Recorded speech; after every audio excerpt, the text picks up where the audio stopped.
Adiós, Juan, por Jack London. Es Hawái uno de los más absurdos rincones de nuestro mundo. Allí anda patas arriba todo cuanto al aspecto social de la vida humana se refiere. Pocas son las cosas establecidas como Dios manda, y lo que no aparece cabeza abajo es porque está vuelto del revés. Pero donde se llega precisamente al colmo de este absurdo trastocamiento de la vida es entre las familias de misioneros. El forastero no puede por menos de quedarse boquiabierto al enterarse de que en Hawái el humilde misionero que viniera a las islas en busca del oscuro martirio ignorado ocupa hoy los más altos y excelentes rangos de la aristocracia del dinero. Pero tal es la verdad. Los humildes hijos de Nueva Inglaterra, que durante la tercera década del siglo XIX llegaran a las islas, vinieron, a no dudarlo, con el sano y elevado propósito de enseñar a los canacas la verdadera religión e inculcarles el culto y adoración al único Dios verdadero. Y lo hicieron tan bien, y de tal manera contribuyeron a civilizarlos, que 2 o 3 generaciones más tarde no quedaba ni un solo canaca para contarlo. Puede afirmarse que la raza indígena se extinguió casi por completo, y si tal fue el fruto de la buena semilla del Evangelio, en cambio el fruto de la semilla de los misioneros, esto es, sus hijos y sus nietos, fue la posesión de las mismas islas, de la tierra y del puerto, de las ciudades y de las plantaciones de azúcar. Los misioneros que llegaran para ofrecer el pan de la vida terminaron por devorar a 2 carrillos en el banquete de los gentiles. Sin embargo, no es este el absurdo hawaiano de que me proponía tratar y del que involuntariamente al correr de la pluma me he desviado. Pero la verdad es que no se puede hablar de las cosas de Hawái sin hacer mención de los misioneros. Es de Juan Kersdale de quien yo me propongo charlar un rato. Procedía del tronco de los misioneros por la línea materna. Su padre, Benjamin Kersdale, había sido un comerciante yanqui que puso los primeros cimientos de su cuantiosa fortuna vendiendo en aquellos lejanos días whisky de lo más barato y ginebra al alcance de todos. Y ahí tenéis otro de los absurdos de los que antes os hablaba. Los antiguos misioneros eran mortales enemigos de los comerciantes de su época. La razón no puede ser más sencilla.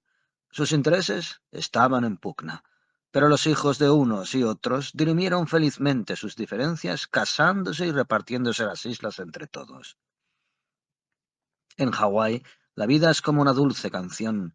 Acertadamente escribió Stoddart en su Hawái Noi. La vida es música. El hado prolonga las notas. Cada isla es una estancia y el conjunto una canción. Tenía razón el poeta. La carne es oro. Las mujeres indígenas son junos de aspecto de sol, los hombres semejan Apolos de bronce, y cantan y danzan y se enjollan con flores tempranas y se coronan con guirnaldas de flores. Los hombres blancos, excepto las rígidas familias de misioneros, acceden al imperativo del clima y del sol, y también, por grandes que sean sus quehaceres, están siempre prestos para la danza, para el canto y para coronarse la frente con guirnaldas de flores. Juan Kersdale era uno de tantos. Sus ocupaciones eran abrumadoras hasta el punto de que jamás he visto hombre más atareado y multimillonario. Rey del azúcar, plantador de café, campeón del caucho, ganadero y promotor de las 3/4 partes de cuantas empresas se realizaban en las islas, hombre de sociedad, asiduo asistente a los casinos y círculos, deportista y, por último y sobre todo, joven, hermoso, soltero y requerido por todas las mamás como partido inmejorable para sus hijas casaderas. Considera el lector si tendría que moverse para dar abasto a tan múltiples actividades. Además, se había instruido en la Universidad de Yale y como hombre de estudio tenía llena la cabeza de inagotable información estadística concerniente a Hawái Nei, siendo el más erudito en la materia de cuantos isleños he conocido. Pues bien, cuando llegaba el caso, también dejaba a un lado sus innumerables ocupaciones y cantaba y bailaba y se ponía guirnaldas de flores tan profusamente como cualquier desocupado. Era entero y decidido. Siendo todavía un mozalbete barbilampiño, había tenido 2 duelos de carácter político y posteriormente intervino con valentía rayana en la temeridad, en la última revolución que arrojó del trono la dinastía indígena. No tendría aún, cuando tales cosas ocurrieron, más allá de 16 años. Señalo todas estas cosas para que os percatéis de que no era ningún cobarde. a fin de que podáis comprender lo que luego pienso relataros. Yo le he visto dominar en el patio del picadero que existe en la dehesa de Aleacala a un toro cuatreño que durante 2 años seguidos había desañado a los pies de los ganaderos de Montemsky. Y aún quiero contaros otro caso más notable. Sucedió en Kona. Estábamos reunidos en el lanai del bungalow, o casa de veraneo, que el doctor Goodhue posee en la isla. Conversaba yo con Dotty Fairchild cuando un enorme 100 pies de cerca de un palmo de longitud se desprendió del techo y vino a caer sobre el peinado de la dama. Confieso que me quedé horrorizado, espantado, inmóvil. Tuve miedo de obrar. Allí, a un paso de distancia, el monstruo venenoso se retorcía sobre los cabellos de una mujer, amenazando desprenderse de un momento a otro sobre la desnuda espalda. —¿Qué es esto? —gritó mientras se disponía a llevarse la mano a la cabeza. —¡No! —exclamé. —¡No! —¿Pero qué es? —insistió asustada por el terror que debió leer en el balbuceo de mis labios y en el brillo de espanto que fulguraría en mis ojos desmesuradamente abiertos. Aquella exclamación mía atrajo la atención de Juan Kersdale. Nos miró descuidadamente y en un abrir y cerrar de ojos lo comprendió todo. Aproximóse luego a nuestro lado, sin precipitación alguna, y dijo serenamente: —No se mueva, Dotty. Permítame. Y sin dudar siquiera, sin prisas, tranquilamente, enlazó con una mano el chal de la dama en torno de su cuello desnudo, a fin de impedir que el animal pudiera caer entre el corpiño y la espalda. Alzando la mano derecha, asió el repulsivo 100 pies por la nuca, apretándolo fuertemente entre el índice y el pulgar. Consiguió arrancarlo de la cabeza de la dama. Aquello fue un acto heroico que me puso carne de gallina. El enorme 100 pies, agitando la multitud de sus serpenteantes patas, se retorcía y esforzaba en ceñirse y enroscarse en torno a la mano de Kersdale. Sacudíase en espantosos latigazos para soltarse, y mientras tanto hincaba las patas en la carne del hombre, rasgándola con infinitos arañazos. 2 veces consiguió morderle. Yo lo vi, aun cuando Kersdale, al arrojarlo en tierra y aplastarlo contra el suelo, asegurase a las señoras que ninguna lesión había recibido. Pero yo le vi pocos minutos después en el botiquín, donde el doctor Goodhue le sacaba, sí, le sacaba y le sajaba las heridas para inyectarle permanganato de potasa. A la mañana siguiente se le había hinchado el brazo, adquiriendo proporciones de tonel, y hubieron de transcurrir más de 3 semanas antes de que recobrase su tamaño natural. Todo lo cual nada tiene que ver con el cuento que quisiera relataros, pero no puedo por menos de recordarlo, a fin de que os convenzáis de que Juan Kersdale no tenía nada de cobarde y sí mucho de temerario. Era más bien la decisión personificada, la entereza, la bravura serena. Jamás se le descomponía ni un solo cabello y la sonrisa no desaparecía nunca de sus labios. Hundió los dedos entre los cabellos de Dotty Fairchild con la misma alegría con que lo hiciera si se hubiese tratado de una cajita de almendras saladas, y sin embargo yo había de verle algún día 1000 veces más tímido y acobardado, sacudido por un terror 100 veces más horrible que el experimentado por mí cuando contemplaba al monstruo venenoso que se enroscaba amenazador sobre la cabeza de Dotty Fairchild. Yo tenía gran interés por estudiar los casos de lepra, y en este asunto, como en cuantos concernirán a cosas de las islas, Kersdale era una enciclopedia viviente. La lepra era una de sus chifladuras y se mostraba decidido partidario y defensor de la residencia de Molokai, a donde se deportaba a los leprosos de las islas, a fin de aislar la enfermedad. Los indígenas, alentados por algunos demagogos, cuidaban, muy resentidos y alborotados por las supuestas crueldades de Molokai, en donde los enfermos se veían no sólo desterrados del mundo, de los amigos y de la familia, sino forzados a vivir en perpetua prisión hasta que sobreviniera la muerte. No había indultos, ni conmutación de sentencias, ni cosa que lo valiera. Abandonad toda esperanza a los que entráis, decía como en el infierno de Dante la leyenda escrita sobre el portal de Molokai. Yo te aseguro que los leprosos son allí la gente más feliz del mundo, insistía Kersdale. Nada, nada. Están allí 1000 veces mejor que sus parientes, deudos y amigos diseminados por las islas. Créeme, los horrores de Molokai son humo de virutas. En cualquier hospital del mundo, en los barrios bajos de todas las capitales, te podría enseñar cosas mucho más horribles. Los pobres leprosos, los enterrados en vida, los que un día fueran seres humanos. Bah, Bah, papanatas. Ya quisiera yo que vieses las carreras de caballos que los enterrados en vida celebran el día 4 de julio. Algunos tienen lanchas remeras y aún de gasolina para entretenerse.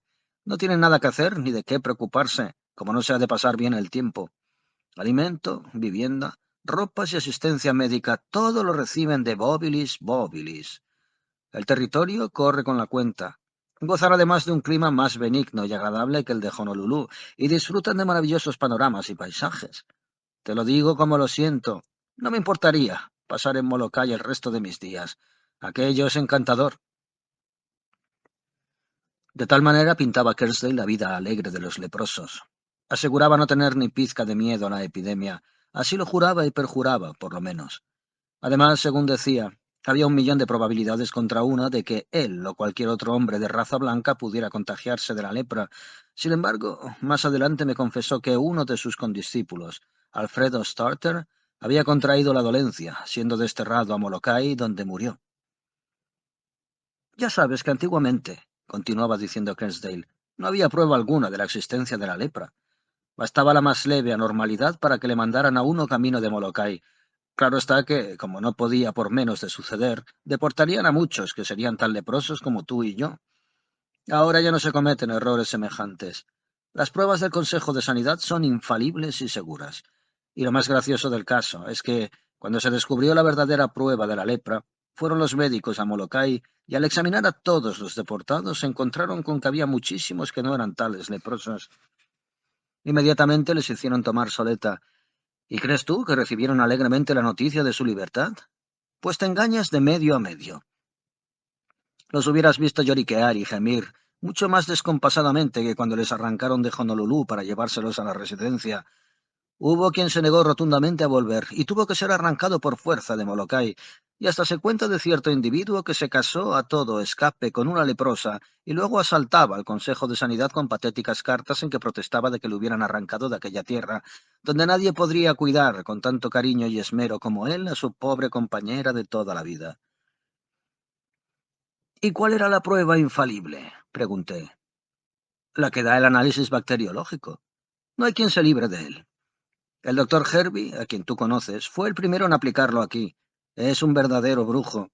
Sabe más que nadie de todo lo que atañe a la lepra, y si alguna vez se diera con algún remedio seguro, no hay duda de que suyo sería el descubrimiento. Y en cuanto a la prueba, es la cosa más sencilla que puedas imaginarte. Se ha conseguido aislar y estudiar el Bacillus leprae. Hoy se le conoce sin posibilidad de error. No hay más que cortar un cacho de piel del sujeto sospechoso y someterlo a la prueba bacteriológica. Cualquiera que carezca de síntomas visibles puede ser un nido de bacilos de lepra. Entonces, ¿por qué lo que se ve tú y yo podemos estar llenos ahora mismo? Kersday se encogió de hombros y rió a carcajada limpia. ¿Quién puede decirlo? Se necesitan 7 años para que el microbio se desarrolle visiblemente. Si tienes alguna duda, vete a ver al doctor Herbie y te sacará de ella en un periquete. Le basta con que te dejes cortar un trozo de pellejo. Más adelante me presentó al doctor Herbie, quien me llenó los bolsillos de informes, memorias y folletos que el Consejo de Sanidad había publicado referente al asunto. El doctor me condujo a Cali, lazareto de Honolulú, donde examinaban a los sospechosos para deportarlos a Molokai cuando se confirmara la existencia de la lepra. Estas deportaciones tenían lugar mensualmente. Los leprosos, después de dar el último adiós a los suyos, embarcaban en el Noeo, pequeño vaporcito que los conduciría a la residencia de Molokai. Una tarde, mientras me entretenía escribiendo cartas en el casino, llegóseme Kersdale por la espalda y apoyándose en mis hombros exclamó: «A ti te buscaba, precisamente. Quiero que veas el momento más desgarrador del drama cuando los leprosos parten llorando y gimiendo con rumbo a Molokai. Han de subir a bordo del Noeo. Dentro de breves instantes lo harán. Pero eso sí, quiero que me prometas refrenar tus sentimientos y no atormentarte demasiado. A pesar de que sus lloriqueos son profundamente reales y sentidos, te aseguro que pondrían el grito en el cielo si a la vuelta de un año el Consejo de Sanidad intentase sacarlos de Molokai. Aún tenemos tiempo de tomar whisky y soda. Tengo el coche a la puerta y no tardaremos ni 5 minutos en llegar al muelle». Y llegamos al puerto. Unos 40 desdichados se agrupaban sobre la línea del muelle entre el barullo de sus esterillas, mantas y equipajes diseminados por el suelo. Acababa de llegar el Noeo, y los marineros tendían, entre el vapor y el muelle, la pasarela por donde habían de cruzar los leprosos.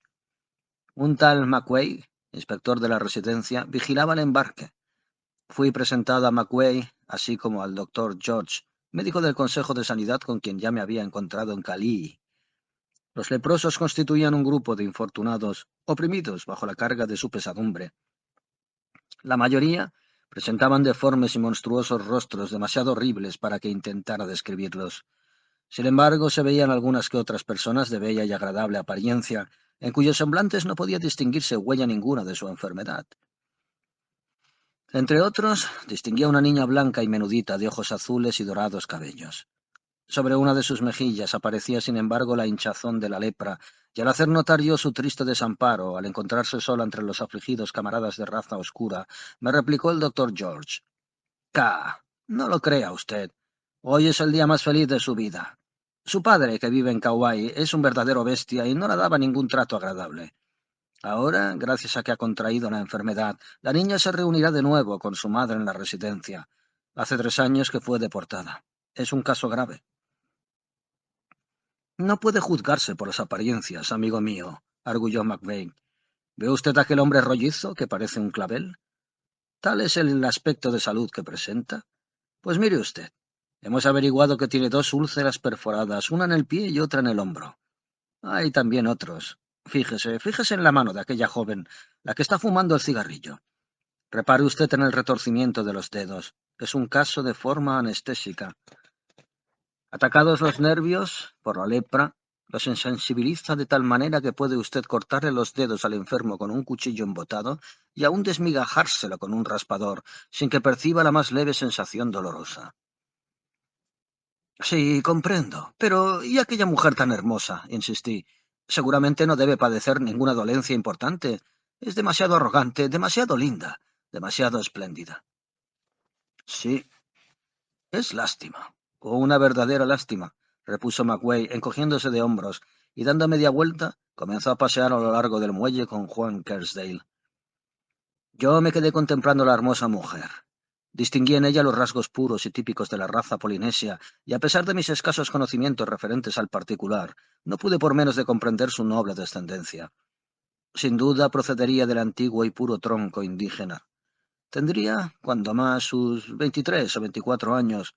Sus líneas, su porte y sus formas daban la impresión de lo proporcionado y armónico, adornándolo con cierto sello de magnificencia. Joven todavía, comenzaba a presentar el espléndido desarrollo de las mujeres de su raza. Ha sido una sorpresa dolorosa para todos, empezó a decir el doctor George. Ella misma se ha entregado, espontánea y voluntariamente. Nadie lo sospechaba. Lo cierto es que no se sabe cómo habrá contraído la enfermedad. Le aseguro a usted que a todos nos ha conmovido. Y haciendo una pausa, prosiguió. Hemos prohibido que la prensa inserte la noticia, así es que solamente nosotros y su familia sabemos lo ocurrido. Si preguntáis por ella a cualquier habitante de Honolulu, os contestará que la cree viajando por Europa. A petición suya hemos llevado las cosas con tanta reserva. Pobre niña, todo su orgullo humillado y abatido. ¿Pero quién es? A juzgar por sus palabras debe tratarse de alguna persona ilustre. ¿No ha oído usted hablar de Lucía Mokunui? Lucía Mokunui, repuse como recordando imprecisa y vagamente algo que me fuera familiar, y, engrameando la cabeza, añadí, me parece recordar el nombre, pero no puedo precisar. Hombre, no haber oído hablar de Lucía Mokunui, el ruiseñor de Hawái. Y luego, rectificando, añadió, perdone, olvidaba que usted es todavía malaíni, y no es fácil que un recién llegado a las islas esté enterado de estas cosas. Bueno, Lucía Mokunui era la hija predilecta de Honolulu, la más amada de toda Hawái. Era, dice usted que era, interrumpí. Con eso quiero decir que se ha concluido todo para siempre. El doctor se encogió de hombros compasivamente y añadió, más de una docena de jaoles, usted perdone, quiero decir de blancos, anduvieron perdidamente enamorados de ella. Y no me incluyo en la cuenta porque me refiero solamente a los jaoles de alta posición. A quererlo ella, pudo haberse casado con el hijo del ministro de Justicia. Le parece a usted hermosa, ¿eh? Bueno, pues si la oyera cantar perdería la cabeza. Es la más delicada y dulce cantante indígena de Hawái, Ney. Su garganta es una fuente de cristal y de plata, un rayo de luz de sol, amigo mío. Todos la amamos. Ha viajado por América con la banda real de Hawái, luego ha realizado numerosos viajes por todo el mundo, dando conciertos. Oh, exclamé, ahora recuerdo. Hace 2 años que la oí cantar en la Sinfónica de Boston. Sí, es ella, la reconozco. Me sentí oprimido por inmensa amargura. La vida es algo efímero y fútil. Había bastado el decurso de 2 breves años para que aquella bellísima mujer se desplomara desde la cima del triunfo y de la gloria hasta el cenagal de la lepra. Hoy es una de tantas en el escuadrón de leprosos que van a ser deportados al destierro de Molokai. Asaltaron mi pensamiento las palabras de Henley. El achacoso anciano huella, cojeando, la senda. El sol besa sus antiguas úlceras dolientes. La vida es infame, oprimente, afrentosa. Y pensé en mi propio porvenir. Si tal había sido el hado inclemente de Lucía Mokunui, ¿qué no podría esperarse de mi destino, del destino de todos los hombres? Sé que nuestra vida está circundada de muerte, pero vivir entre la muerte y la vida, morir para todos, sin morir para el dolor, unirse a la caravana de aquellos lacerados que un día fueron hombres, ay, hombres y mujeres como Lucía Mokunui, el joyel de todos los encantos de Polinesia, la artista gloriosa, la elegida, la predilecta de todos los amores. Mucho me temo que mi perturbación me traicionara y saliera al rostro, porque el doctor George se apresuró a confirmar con todo género de seguridades que los leprosos eran felices en la residencia de Molokai. Todo aquello era inconcebiblemente monstruoso. No pude soportar el dolor de contemplarla. Volví los ojos hacia otra parte, y allí, a pocos pasos de distancia, detrás de una maroma que vigilaba un cordón de policías, observé la apiñada muchedumbre de los parientes y amigos que venían a despedirse de los suyos. No se les permitía que se acercasen. No había abrazos dulces por ser los últimos ni besos de despedida. Las palabras volaban de unos a otros, portadoras de los últimos mensajes, de las últimas expresiones de amor, de las últimas instrucciones y reiterados consejos.